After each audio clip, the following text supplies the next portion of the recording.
Hi everyone, welcome to my channel. Now I'm going to show you how you can easily log out of your Instagram account in other devices. Write if my solution helped you. Did it work for you? And also if you still have any questions. Please let me know below in the comments, and I will make sure to read and answer. Please subscribe to the channel, give me likes. Let's get started. Go to Instagram.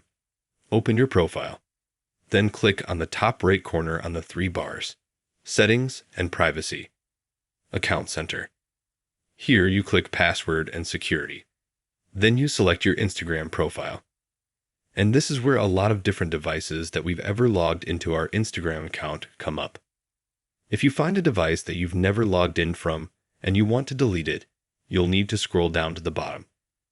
Click Select Devices to log out. Then find that device.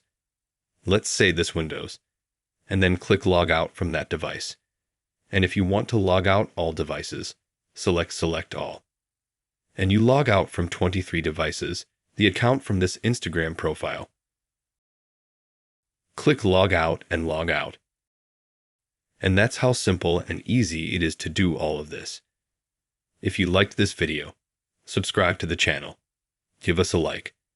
Thank you all for watching. Write a comment. Goodbye.